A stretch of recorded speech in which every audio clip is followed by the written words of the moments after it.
Ito, sa ako lagi kayo, isa to ka istorya to lagi ako to. Kanan kami niyo ako train na kami niyo na. Kaya na. Sometimes dili mo lang siya plano kay pero lang ganahan ka. Mura na hintabo ko na ako sa una. Pagkita na mo 20 size. Ganahan mo iko, wala ko ko. Ako na nabigyan ko at least 26. Namuyoban niya, usahay atong karong bitaw at tigulan na ako kami yun. Ayaw kayo panaming gitig ng iyahan. Ganang niya kagana. Ako gana. Ito na yung aging adlaw si Pastor John Sumalino. Taas na edad. Dugan pa siya ng dugan sa video. Pero ako gana. Walay pa idaray. Sa ato, sa Pilipinas, ang edad ka punikang maligaw sa Christian wedding, isigunso. Wala ang edad nato. O actually, bisan ko sa pag-idaran. Basta kay, inikuha mo sa sinuman, certificate of no marriage, single girl, no? Di ba dyan, Nardin? Ako kita na ang inyuhan ko, Andre, ito mga din nga yung pag-tabi nyo. Kaya ako, mabalusan, pwede sa pag-otro. Pakuha ko lang kung kininiya ko siya na certificate of death certificate sa siya pagbalit sa katulong ba. Kaya alaw ka namin yung ito basta mabalo. So depende na ko na sa tuwa kung willing mataga ang binyo. Ano na siya? Hasta ang Bible nagalaw na nga pwede ito maka-utro. Basta kay masingle na pag-usap. Okay? So, karong taga paminaw sa kasapulong sa Ginoo kay kining Bible sa ato sa Christian wedding, kanunay ni dala-dala. Panahon nga na ay kasal, ganito kini, bata na may mo bitbit, iba na. So sa mga pumunta na ko ang bata dito na ang Bible basta panahon sa kasal. Ingon ka mga salay, so mamanagod sa ta, kining bata magod, kukuhan pa murag naapadihan na niya ang kanang putli-putli pa. Pagkayo daghang kanang salat kaya kanang action sin, verb sin. Kaya duha man ka klase salat sa Bible. Noun sin, o kining verb sin, kanang noun, wala siya gitawag na nature, sinful nature. O kanang gitawag na verb sin, action sin. Duha ka klase ka salat. So, mga ato sa isgutan sa mga kaniyon ng Biblia, importante mo na kayo. But I would like to ask this John and Claudine here. Would you allow me to share to you the word of God for a moment? Maybe 10 minutes. Kasi kayo yung magsiselebrate ngayon. We're just sympathizing with you. Okay, so you will allow this? Okay, so I will read the Bible in the book of Ephesians, chapter number 5, verse number 32 up to 33. Walang na verse para dito mag-uway. This mystery is profound, and I am saying that it refers to Christ and the church. However, let each one of you love his wife as himself, and let the wife see that she respects her husband. Ginoo panalangin sa iyang tulong. Una sa tanan, gusto lang masayra na ito, mga kaisunan, ang kaminyon, physical. Kaminyon sa tao, sa tao, babae o lalaki. Wala dito sa Bible, sa book of Genesis, chapter number 2, na ang ikasal sa Ginoo, babae o lalaki, ang iyang ikasal. So, biblically, ang kasal, babae o lalaki. So, biblical ta, mga kaisunan. So, babae o lalaki. So, sa inyong balanse, sa inyong tanaw, sa kanil, bahay ka rin lagi yung nasa ba? So, ito naman kung babae o lalaki. So, niya si John, o si Claudine. Ako kita na ang ilahang gender dito. Sa ilahang birth certificate, kita na ako dito na si John, male siya. Dahil si Claudine, female. So, bahay laki ko din ako ang kaslong karon. But, importante kayo, nga masaya na ito, mga igsoon. Nga kining kasal sa tao ang tao. Mauna nga, ako midasig, katong walang mga minyo dire. ang mga dalaga, ulit tao, na ako dire. Pamigyo mo kaysa langit, kung ano ninyo dito. Mateo chapter 22. Nagingon dito, dito sa langit, huwag na yung kastot, huwag na yung dadon sa kaminyoon. Wala na yung magminyo, huwag na yung dadon sa ihadon sa kaminyoon. Ang kaminyoon, mga kaigsunan, basically, tama na natin sa yuta. Sige katawas Pastor Debo. Wala nga Pastor Debo, pamilyo yun. Katong i-picture mo kung saan mo na to. Oh, so, pamilyo yun, kaya nga naman, gasa na sa Diyos sa ato, hindi sa yuta. Mga kaigsunan. Sa langit, wala na. Wala na yung inyuay, wala na yung kaslo dito. So, importante, masaya na ito. Tinhira lang naman sa yuta. Mga kaigsunan. But, balik ko na ako, ang kaminyoon aning lawasa between man and woman is just a picture of what God is, of what God's intention for us. Tali kaniya o kanato. Ngayon ito mo kasi Kristo, gitawag siya nga groom. Siya ang pamanunon. Unya ang church mao ang bride. Kita ang pangasawa. Oh. Spiritual ang isutan diyan. So first of all, doon na kitawag ang spiritual marriage. Pero kaya di man ni masabtan sa mga tao, ang Ginoo naghimo siya og physical marriage para masabtan ni. Mo nag-ingon sa pulong sa Ginoo sa atong ibasa nga matod pa niya sa verse number 32, this mystery is profound. And I am saying that it refers to Christ and the church. Ang kaminyoon sa tao, ba't lalaki o babae, nag-dispute kang Kristo o sa simbahan. Nga si Kristo siya ang atong espiritual na pamanunon o ang simbahan na mao kita ang espiritual na pangasawa. Actually, kung ikaw mituo na kang Kristo, ako mituo na kang Kristo, kita nahimo na nga asawa ni Kristo spiritually kaya church, dili man kining building ang tinuod nga simbahan. Ang tinuod nga simbahan, ang tao kung mituo kang Kristo, na iyang Ginoo manluwas sa iyang kinabuhi. The moment you believe in Christ as your Lord Savior, you become part of the body of Christ, which is the church, nga mao kini siya ang gitawag ang bride of Christ. Palakpakan nato Ginoo niya. So, pag-ingon niya, this mystery is profound. Kung saan nga mystery? Kinigdamin niyo sa laki o sa babae aning lawasa. Nakakaibuot niya yung pasabot. Kinang masabta na iyang kinapasabot nga dunay kami niyo nga espiritual nga gagahinabok mga kaigsunan nga gusto niya na masabtan sa mga katawan. We need to be married to Christ spiritually, not physically. Mga kaigsunan ko na sa Ginoo. The moment you believe, di ba ang taon-taon mag-say-tayo mo. Katong yung mga itawag na marriage vows, okay na. Katong pagpapuyag din mo dyan, ito kang Claudia, hindi ka tumahok. Karong taon-taon, katong yung mga vow mo.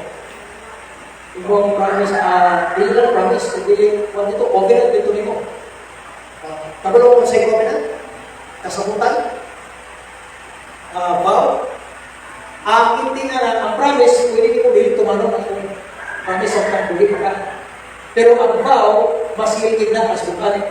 Kaya ang vow, you will die first. Araw na magputol ang itong kabong at itong kasabutan mo sa ibang asawa ko sa ibang bayan.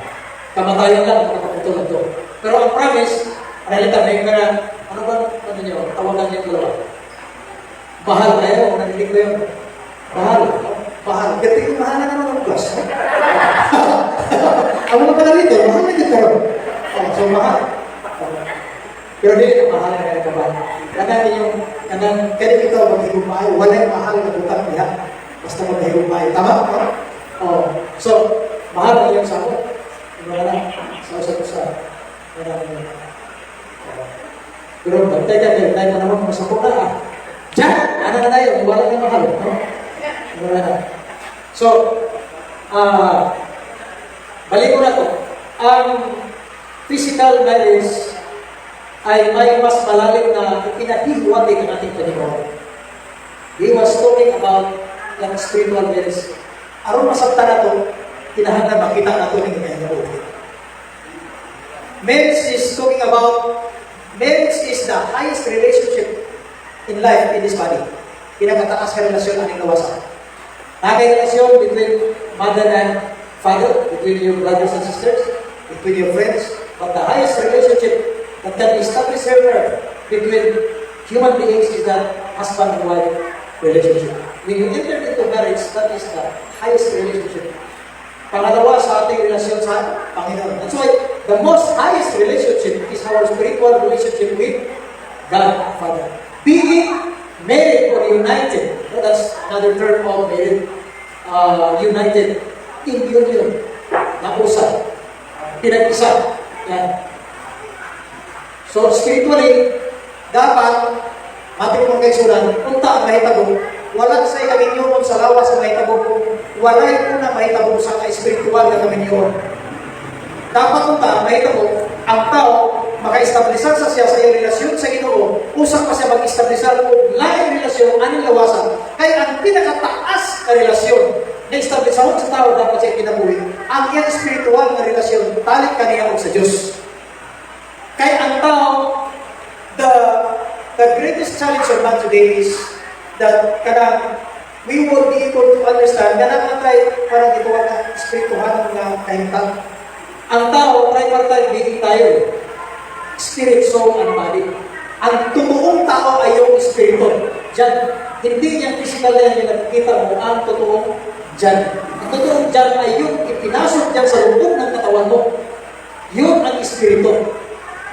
Yun ang totoong diyan. Kasi yung katawan na yan, hindi yan kikibok kapag wala yung totoong diyan ng spirit. Because yung espiritu ng tao, siya yung nag-a-animate sa ating katawan. Pag lumabas na yan, totoong dyan sa katawan, itong katawan na ito ay hindi na ito wala na, hindi na nakaliho. Walang saya, nakita na ito, lawas ra. Huwag nakakita sa ating espiritu. Mauna ang importante kayo, maminaw ta sa mga wali sa pulong sa Ginoo because the Word of God are spirit and life. Palapakan na itong Ginoo niya. Ang pulong sa Ginoo, kita nyo literal natin. Si Jesus, my words are spirit and life. Ang kinabuhi, ito ito sa espiritu. Mula ng ating espiritu, siya ang nagbibigay ng buhay, animation sa ating katawan. Pag lumabas na yan, wala na. Hindi na makapagbubo katawan natin. Kaya, importante yan. So, yung spiritual relationship natin sa Panginoon, importante yun. So, hindi pa naman huli ang lahat. Kaya, ngayon, talagang ipag-decide ko kayo, totoo na ba yan, na si Kristo ay, did you believe in Jesus Christ as your Lord and Savior? Kasi, bakit Lord and Savior? Pastor, kasi many times we become Lord of ourselves. Hindi dapat may pinaka-Lord yung Panginoon. At saka Savior. Savior in the sense that, bakit kailangan natin ng Savior? According to the Bible, murang balik na kanunay sa Bible, aron mabalaan nato ang atong tinuod na kahintang. We are dead spiritually. Patay tayo dahil sa kasalanan. Ephesians chapter 2, verse 1 and 5. Patay tayo dahil sa kasalanan. Patay tayo spiritually. At kung ang tao ay patay spiritually dahil sa kasalanan, yun yung magdadala sa kanya doon sa sinasabi na walang katapusang apoy, yung impyerno. Dahil sa kasalanan ng ating unang ama na si Adan. Nung kinain niya yung prutas na nagdadala ng knowledge of good and evil. Kinain niya yun. Kasali na si Eve, si Iba. So they died, but they did not die physically. They died spiritually. Ang nangyari, they were detached. Yung relasyon nila sa Panginoon ay naputol. So lahat ng tao lumabas kay Adan kasi isang tao lang ang dahilan. Kaya naging maraming tao ngayon. Si Adan lang. Hindi dalawang tao dahilan. Isang tao lang, si Adan lang. Kasi si Eve, galing din kayo kay Adan, di ba? Kinuha dito. Lahat ng tao ngayon, 8 billion people, galing kay Adan. So, lahat ng may katawan, all of them, tinatawag na sinners, makasalanan. At yung nature na makasalanan, matatapos ang pag ang tao ay nag-decide na tatanggapin niya, mananampalataya siya sa Panginoon Jesus na si Jesus ay kanyang Lord and Savior. So pag nanampalataya ka na si Jesus ay Lord and Savior mo, sabi ng Biblia, matatanggal yung sinful nature mo na yun ang magdadala sa atin ng walang katapusan na kamatayan na apoy na impyerno. Ano yan? I-change yan ng Panginoon yung nature natin into righteous nature. Malalaman lang natin yan pag magbabasa tayo sa Word of God. So, magkaroon na tayo ng righteous nature. According to the Bible, Romans chapter 5 verse 17, na those who receive the abundance of grace and the gift of righteousness will reign in life. The gift of righteousness, not self-righteousness. Sa Bible, may dalawang righteousness. Self-righteousness at saka gift of righteousness. Ang self-righteousness, maunay, di ka mangaway. Muna siya ang self-righteousness. Dili ka mangaway. Dili ka masupok. Muna siya ang self-righteousness. Dili ka magdinalo. Self-righteousness na siya. Pero ang gitawag na gift of righteousness, nature na siya kinaiyahan din. Butang sa Ginoo saan lang mamudukot ka na ng kaniya. Dahil kung ang kategorya, butangan ka o gasa sa pagkamataro sa imong kinasumaran in your spirit, pagtangon sa niya ang makasasala na kinaiyahan. So, ngayon, sila ang akong pangutanon, kamubihan na naglingkod, pamalantong ko pa kayo, anong kusultingan na ninyo. Dahil kinahanglan nato si Kristo na tukuhan ang tuwaton, aron matangtang ang makasasala na kinaiyahan sa atong kinabuhi. Ilisan tao, natarong na kinaiyahan. Karong adlaw, ang mutanan ko sa inyo, unya, kinasingkasing ko rin yung maghimuhan niyo. Tumuhan na niyo, dawaton si Kristo na ginoo ng luwas sa inyong kinabuhi. Okay. So, nung nag-yes kayo, parang walang nangyari, di ba? But in the Spirit, something happened. Yun yung sinabi ng Bible. There is that what we call divine exchange. Tinanggal niya yung makasalanan natin na nature at binigyan niya tayo ng righteous nature. Palapakan natin ginawa niya ng So, Pastor, ang akong kinaiya, Pastor, ang kinaiya na ito, batasan ang kinaiya. Dili itong kinaiyahan. Kay kinaiyahan na matarong sa adlaw ng itulog ng Kristo. Pero ang atong batasan ang kinaiya, usahay, pupuan pa, mabikil ba? Tama? Mabikil. Muna yung sa ulong sa Ginoo sa 2 Corinthians chapter 3 verse 18, as we look upon the glory of the Lord, we shall only change from glory to glory. Yan yung i-change ng Panginoon process atong atong batasan ng kinaiya. Pero ang proseso ang ulong sa Ginoo. Parang importante nga musimba kung paminaw sa ulong sa Ginoo. Ilang paminaw sa mensahe sa maayong balita. Maayong balita, 100% good news. So, kung nakakatunggali mo sa simbahan na dili good news, wakay ka manasig, wak ka malipay, dili na good news. Nadiskurahe ka, dili na good news. Kaya ang good news, kung gani ka good news, makapalipay na, makahupay, makalipay, makahatag o kalinaw, mga kaisunan. Muna siya ang good news. And the good news is Jesus Christ. Jesus Christ and that what He has done at the cross of Calvary for you and me. Maganda ba yung ginawa ng Panginoong Hesus doon sa cross? Para sa atin? Maganda. Ano yun? One of that is that He saved us from the power of sin. He delivered us from the power of sin. He delivered us, He saved us from the consequences of sin. Yun ang nangyari sa atin. At marami pang iba. Kaya kailangan, we will discover that sa Word of God. That is why, sa kasal, nandito ang Word of God para ang mga ikakasal ay magkakaroon ng pagmamahal sa Word of God. Kasi dito lang talaga tayo maka-experience ng totoo pagbabago sa buhay. Okay? Tinuod nga kausaban sa kinabuhi. So, ang atong relasyon ani kita ingon nga tao sa kami niyon sa kasal, nag-hisbot kini siya o espiritual na kami niyon nato sa Ginoo. Kung nagabong mo ni tao dalaga, ako mong dasigon. Kay nakatubog naman mo sa kumwali nga niya diri. Ayaw mo pagminyo kung wala mo relasyon sa Ginoo.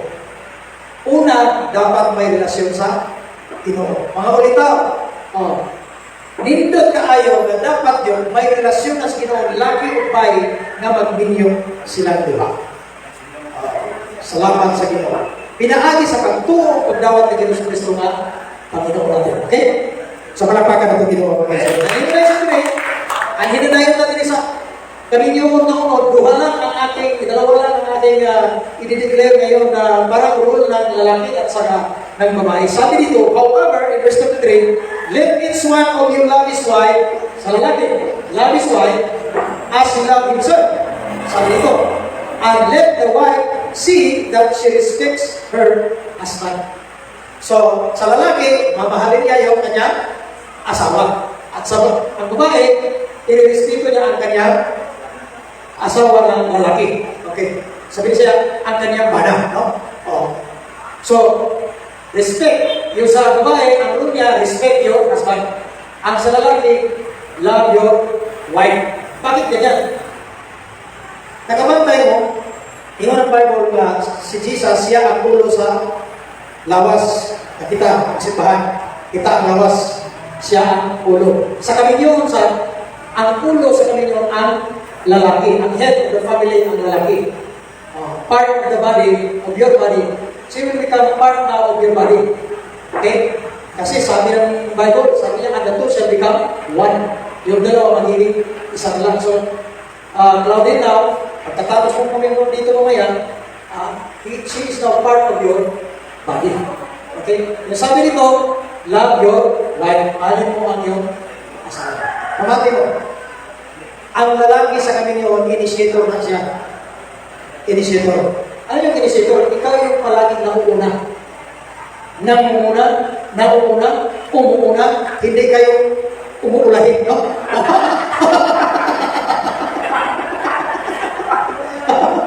Yun ang mahuli. Kayo yung palaging umuuna. Yung nagsasabi ng, I love you, ikaw yun. Ang nauuna nagsasabi ng, I love you, mahal. Ikaw yun. Oh. Kasi yung babae, responder yun. Yung lalaki initiator, yung babae responder. Mauto na ang nature sa laki o babae. Initiator kita. Sila mo ka makatumog, ang babae mo yung umuyab. Tama? Tama. Lalaki ko mo yung umuyab. Oh. Sila mo ka makatumog, anak.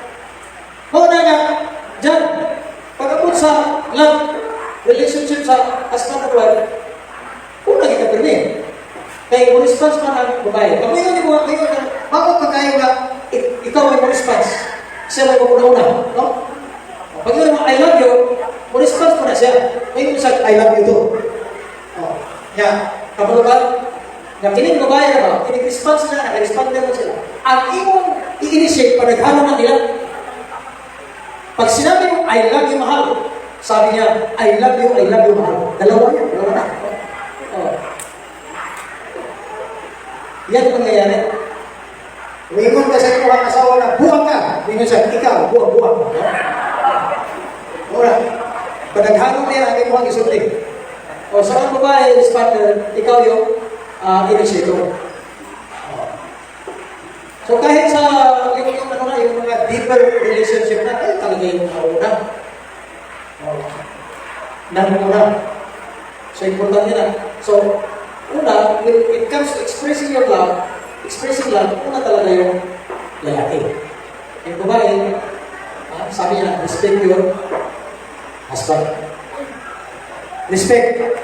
Usa sa kami mga lalaki, maulawan kami di kami ganahan masakitan may maulawan kami ng babae, kita mga sakit-sikitan niya yung gawas-gawas. Gawas ko tag-sikitan niya, Fernando! Kuha na ni 1 million! Ano ko tato, no? Pero kay Fernando! Yan! Nabayan ako na to! Kung ano ka mga sinutihan na dili ka na, why yung iwanan dito sa mga kuha? That is not respecting your husband. Hindi na tao. Pero lagi, una perminte yan, kung sa'yo gusto niyo, mga kaparibalis mo, kung sa'yo gusto niyo makita sa inyong asawa, una yung gagawin mo, ha? Yung covenant na siya, yung covenant na wala siya.